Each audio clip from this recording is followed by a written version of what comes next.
Bismillahirrahmanirrahim. Assalamualaikum warahmatullahi wabarakatuh.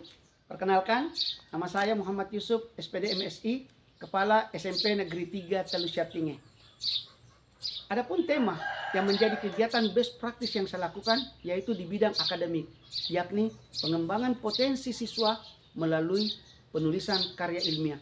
Alhamdulillah, dari kegiatan best practice tersebut telah berhasil mengantarkan anak-anak kami melaju ke tingkat nasional melalui Lomba Olimpiade Penelitian Siswa Indonesia dengan judul karya ilmiah pencegahan pernikahan anak di lingkungan sekolah melalui implementasi 3 bahasa.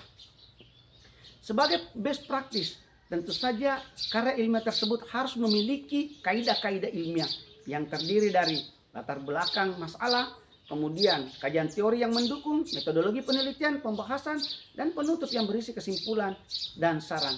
Baik, saya akan uraikan satu persatu. Latar belakang masalah. Pernikahan anak merupakan masalah yang sangat krusial yang harus dicari jalan keluarnya. Tahun 2019, Kabupaten Bone berada pada peringkat 1 angka perkawinan anak tertinggi di Sulawesi Selatan dengan jumlah 746 kasus. Walaupun tahun 2020 mengalami penurunan kasus sebanyak 222, tetap menempatkan Kabupaten Bone di urutan kelima penyumbang angka perkawinan anak di Sulawesi Selatan.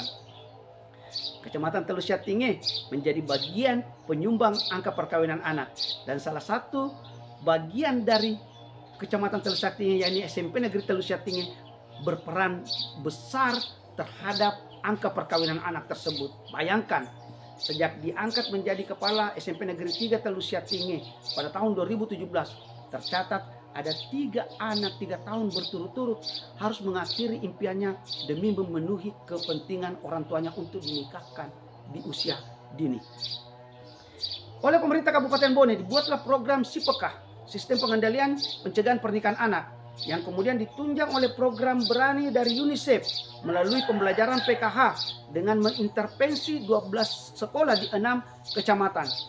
Seiring dengan berjalannya waktu, pembelajaran PKH tersebut telah melahirkan 3 duta PKH yang kami pilih di sekolah melalui proses seleksi dan pengamatan yang panjang. 3 duta PKH ini memiliki kemampuan yang luar biasa dalam menjadi tutor teman sebaya sekaligus mensosialisasikan pencegahan pernikahan anak. Lalu muncul inspirasi dari saya untuk mengajak mereka berkolaborasi dalam rangka menciptakan sebuah karya ilmiah sebagaimana yang saya sebutkan, karya ilmiah yang terlahir dari proses kolaborasi tersebut. Nah, ini itulah yang melatar belakangi kenapa kemudian saya melakukan best practice terkait dengan penulisan karya ilmiah. Masalahnya adalah apa yang menjadi penyebab terjadinya pernikahan anak di lingkungan sekolah. Yang kedua, faktor-faktor apa yang menghambat dan mendukung ketika anak-anak kami melakukan penelitian. Kemudian yang ketiga, bagaimana proses pengimplementasian 3 bahasa terkait dengan sosialisasi pencegahan pernikahan anak. Baik, kami mulai dari yang pertama. Faktor-faktor yang menyebabkan terjadinya pernikahan anak di lingkungan sekolah. Pertama, faktor ekonomi. Kemudian yang kedua, faktor dijodohkan. Yang ketiga, rendahnya pemahaman orang tua peserta didik terhadap dampak negatif pernikahan anak. Yang keempat, pergaulan bebas. Yang kelima, pengaruh media massa. Kemudian faktor yang menghambat ketika anak-anak kami melakukan penelitian adalah adanya rasa khawatir dari mereka akan ketertinggalan pembelajaran. Kemudian adanya rasa khawatir dari orang tua mereka karena mereka sering terlambat pulang. Apalagi 3 duta PKH ini adalah semuanya perempuan. Kemudian yang ketiga, SMP Negeri 1 Talusyattinge yang kami jadikan sampel, lokasinya agak jauh, kemudian memiliki medan yang cukup berat sehingga menghambat ketika kami mengumpulkan data. Di metodologi penelitian, teknik yang pertama kami lakukan adalah teknik pengumpulan data. Teknik pengumpulan data yang pertama adalah studi kepustakaan. Studi kepustakaan menyangkut penelitian-penelitian terdahulu yang bisa menunjang apa yang kami pilih. Kemudian yang kedua, melakukan observasi baik secara langsung yang ada di lingkungan sekolah maupun di luar lingkungan sekolah. Kemudian yang ketiga adalah wawancara. Wawancara dilakukan kepada siapa? Wawancara yang dilakukan kepada anak yang menikah di usia dini. Kemudian yang kedua, wawancara dilakukan di Kepala Kantor Urusan Agama, Bapak Camat yang dalam hal ini diwakili oleh Ibu Sekcam, serta Kepala Kantor Bapeda. bersama Ibu Sekretaris Bapeda. Terakhir kami melakukan kunjungan untuk meminta petunjuk dari Bapak Kepala Dinas Pendidikan Kabupaten Bone bersama dengan Bapak Sekretaris Dinas Pendidikan Kabupaten Bone. Proses pengimplementasian 3 bahasa berlangsung sangat maksimal. Anak-anak secara bergantian mensosialisasikan pencegahan pernikahan anak. Respon yang mereka terima sangat-sangat bagus. Dan alhamdulillah dari proses sosialisasi tersebut ada 2 anak SMP Negeri 3 Talusyatinge yang sekarang duduk di kelas 10 SMA Negeri 14 SMA Negeri 14 Bone yang berani menyatakan tidak terhadap pernikahan dini. Itu bagian dari proses sosialisasi yang dilakukan oleh Duta PKH. Secara umum saya menyimpulkan bahwa pencegahan pernikahan anak di lingkungan sekolah melalui implementasi 3 bahasa berjalan secara maksimal. Apa harapannya?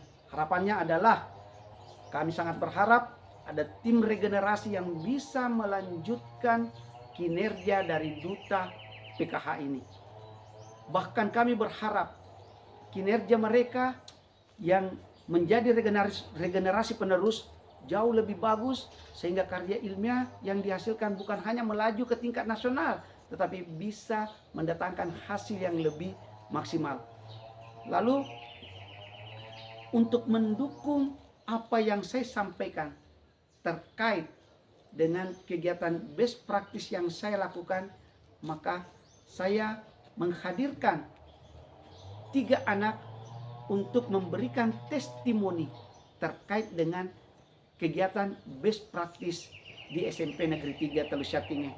Kepada anak-anakku saya persilakan untuk memberikan testimoni. Silakan. Assalamualaikum warahmatullahi wabarakatuh. Karya tulis yang mengantarkan kami ke tingkat nasional merupakan ide dari Bapak Kepala SMP Negeri 3 Talusyatinge. Dan Bapak juga lah yang merancangkan kami, salam PKH, dan peran Bapak sangat besar dalam membimbing kami sehingga kami bisa seperti ini. Baik, beliaulah yang sangat memfasilitasi kami dalam mendapatkan data-data penelitian, baik dari KUA, kantor camat, kantor Bapeda, dan Dinas Pendidikan Kabupaten Bone.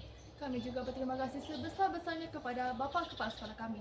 Beliau adalah seorang yang sungguh suportif, juga orang tua kedua kami di sekolah sini. Terima kasih. Terima kasih banyak anak atas testimoninya. Demikian yang bisa saya sampaikan, lebih dan kurang mohon dimaafkan. Assalamualaikum warahmatullahi wabarakatuh.